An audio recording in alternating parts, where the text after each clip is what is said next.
It is the Flow Friday Night Sports Show, and it's time to get our weekly crop report from Jamestown and Peterborough, and we might talk a little bit of footy as well with the great Graham Spud McKay. G'day, mate. How are you? G'day, Jason. Pretty good, thanks. Excellent. Bit chilly up your way at the moment, mate. Hopefully that crop's still pushing through. I'll say it's been really cold this week. There's been a couple of frosts and very little rain to go with it, unfortunately. And I think we managed a whole point today. That was Thursday, sorry. But, I don't think there's too much around for a while, but that doesn't really matter that much. But at this stage, but we'll certainly be looking for one later on. They certainly, it's coming over on the east coast again. There, they big rains around Queensland and New South Wales. So they can just send some of it down our way, right? That's right. They fooled us by saying that it was going to be okay. Put it all in, they said.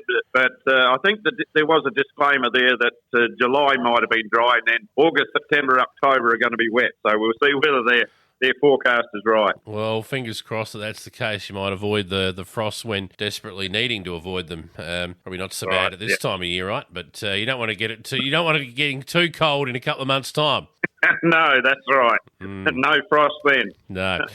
All right, there's our crop report. Let's have a look at the footy. So, Northern Areas footy. And I tell you what, whilst the growing conditions might not have too many smiling around Jamestown, Peterborough, this effort in this game of football against Broughton Mundura would have put a few smiles on faces, I reckon. They didn't quite get the job done in terms of the win in the win column, but, boy, they did everything but your boys.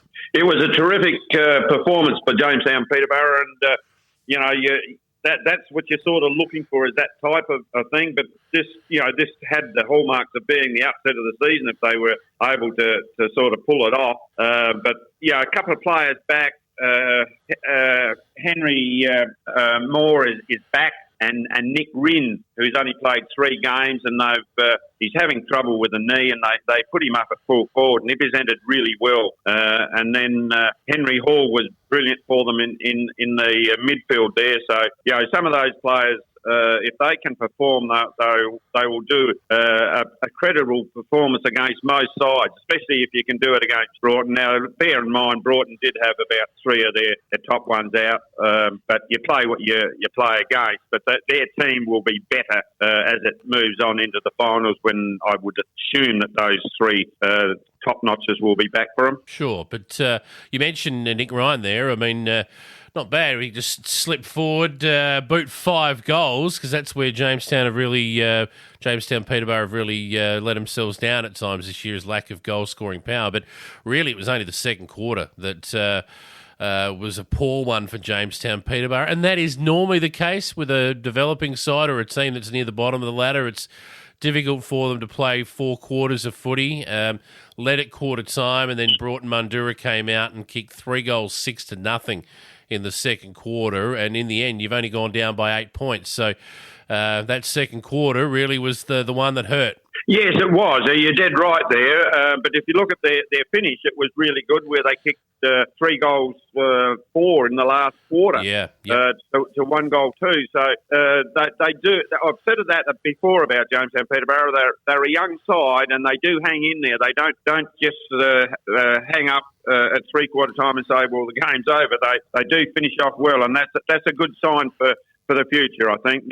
Chris Stacey would be pretty happy with that. Absolutely it is. So, good stuff. Well done, Magpies. And, of course, for Broughton Mundura, still top of the ladder, undefeated, so they're going beautifully. We should talk about Crystal Brook and their effort against BMW. And I think BMW would be relatively pleased with this game as well, as pleased as you can be without winning. They were in this game right up in it, up to their necks at 3/4 time, only a point down. In the end, Crystal Brook did the job and won 11-7-73 to 9-8-62. Yeah, no, it was. I said that I thought Crystal Brook would win that one, and that BMW probably would be looking to sort of bounce back from the week before, and that's pretty much what happened. And Crystal Brook were good enough to just get over the line, but BMW they certainly were right in that game all the way through. It was pretty tight. Only a point in it at 3/4 time, and then they only lost by 11. So they've got players that are performing pretty well for them, and younger players. Jamie Robinson has been good, and Eric Brereton is a top notcher. He looks to be just starting to hit his straps a little bit now. Whereas Crystal Brook, well, the ever reliable Luke Capitola, he performs for him week in, week out. And Leo Coates has been a very solid, only a younger player. His dad is coaching him this year, and he's having a really good season. So Crystal Brook are starting to get the points on the board now, and it'll be hard for them to not make the finals, I would have thought. Agreed. Yep. I think you're right. There's still 7 games to go, but another position on the ladder, I reckon, which is shored up after the weekend is Southern Flinders. I think now will finish top 2. They knocked off Orroroo in a game that was pretty important, I think, for both clubs. For that very reason, the top 2 finish at stake. Southern Flinders 17-6-108, Orroroo 10-15-75. 25 scoring shots to 23. The team that lost had more scoring shots. They just didn't kick straight, Spud. That's exactly right. And that is the game of footy, isn't it? Like you've got to have scoreboard pressure, and while you keep on kicking points, it leaves the other side in it. So, Orroroo probably would rue that one a little bit. If you look at half-time, 7-1 to 6-10, so 16 scoring shots to only 8, so twice as many scoring shots, and you only lead by 3 points. So, it probably got worse from then on, didn't it, where they kicked another 5 points and only 4 goals. 4-5 in the last half. So I guess, and I said about Southern Flinders last week that we were shocked at their performance the previous week. Well, Shane Ballantyne and Joel Amberg-Pedersen got amongst the goals. They had a day out there, and that's probably what Nick Pearce was looking for from them. Joel Amberg-Pedersen had 7 and Shane Ballantyne 6, so 13 goals between the two of them. And they are their key forwards. Tom Crawford, he didn't get in amongst it on last Saturday, but and again, with Orroroo, they'd be disappointed with it, but I don't know that means all that much in the scheme of things. If you're looking at the finals run home for them, they're up pretty well there now, and they've got Aidan Lee is back in. It'll take him a while just to hit his straps. Probably won't do a lot of rucking. He may do a little bit, but he'll just gradually ease his way back in, and I'm pretty sure that they'll get a few other players back that are still not there, and they'll be better as the season goes on. Spot on, mate. Now we've got Amberg-Pedersen and Ballantyne. You mentioned them too there. They've combined for nearly 60 goals in 9 games. So I think Ballantyne's up to 26 in 9 and Amberg-Pedersen 32 in 9 games. So that's exactly the type of, production they would have been looking for out of those two. Oh, yeah, it certainly is. And, I guess a lot of that revolves around whether your midfield is able to get it. And Nick Pearce, usually, he starts in the centre there with the ruck. But I see that Mitchell Smith was in their best players, and that's the ones that they'd be looking at. Dylan Brooks would be another one. They'd be looking for some of them to get the ball forward and give those key forwards that sort of an opportunity so they can kick the goals. Yep, spot on. And we've got to say it's good to see Aidan Lee back for Orroroo as well, only his second game this year. So it's I'm sure they'd be absolutely delighted to have him back in the lineup. He's played 2 games in a row now, and hopefully he can get a run at it before finals time. Yeah, he's a top notcher. His own player, and he's just. We know that he will perform, and he was looking. Last year until he did his knee, he was going to win the medal there, but it was just disappointing for a young lad like that to get an injury and then put him out for the season. But hopefully now that he'll get going, and they do pretty good stuff with the knees there now, and if he has a good run, well, then he'll be a key for them when they get to the finals. Yeah. Well, we're up to round 10 of matches, and this is the round 1 versus 2, 3 versus 4, 5 versus 6.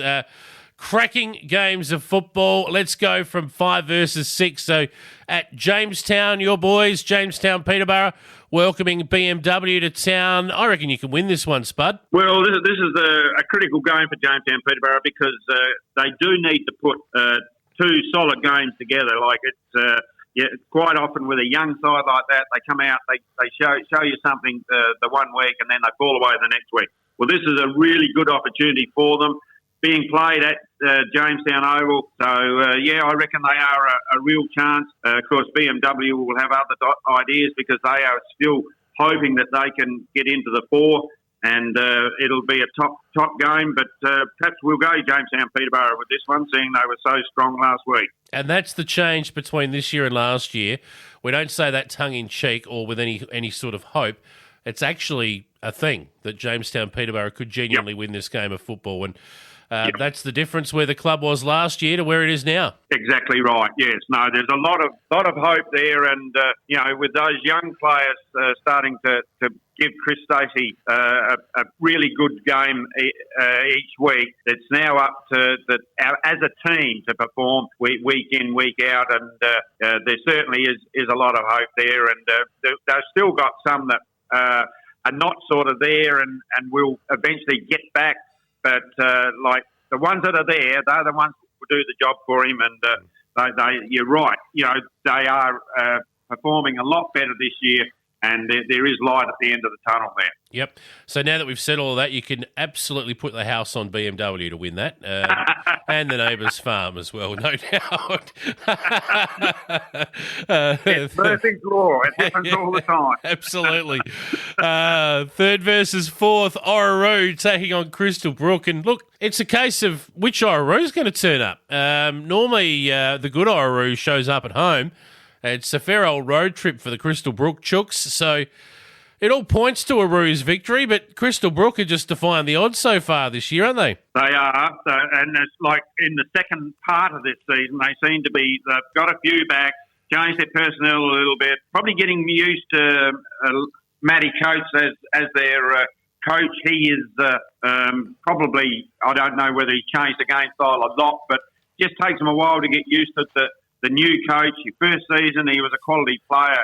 Matt was. He played zone for us, and his first year as coach, so he's sort of developing a good line there. But Orroroo surely are not going to kick. They'll know where the goals are up there. They train there all the time, so surely they'll be straighter this week.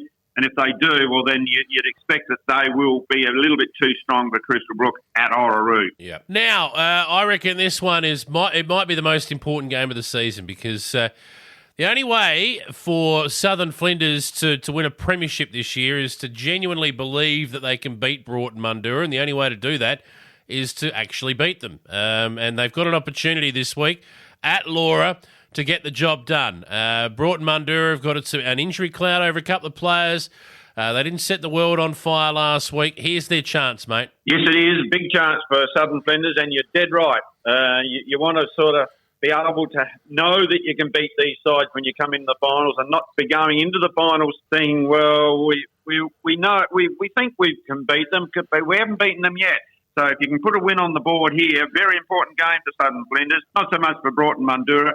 I think that those two sides will be playing in the qualifying final, so it'll be just interesting to see how they perform on Saturday. Yeah, it will, and it's a tough one to tip, this one. I'm actually going to go with the Tigers. They were disappointed last time they played Broughton Mundura. The Eagles absolutely towed them up from memory, so I think that'll be stinging them. If they've got some pride in performance, which I believe they do, you don't sit 7-2, second on the ladder without that. So I imagine that they'll be breathing fire out there this week. Yep, well they should be, and we don't know exactly how long these players for Broughton Mundura are going to be out, but I'm assuming that they might be still a couple of weeks away. They're not going to risk them anyway if they. At this stage of the season in a game like that. But, it's an ideal opportunity for Southern Flinders, and, let's see whether they're good enough to be able to bring it off, or whether Broughton Mundura stamp their authority on the comp. It's been a really good comp so far this year. We've sort of had the problem where we tip sides and they come out and they make us look silly, but that's great for the competition, and it's really good to have a competition where you really can't pick winners each Saturday. You're sort of looking and saying, well, we're not too sure here, and so therefore that augurs all well for Northern Areas for the rest of the season. Absolutely does, Spud. Enjoy the footy this week, mate. Look forward to catching up with you again next week. Until then, all the best, mate. Thanks, Jace. Catch you next week.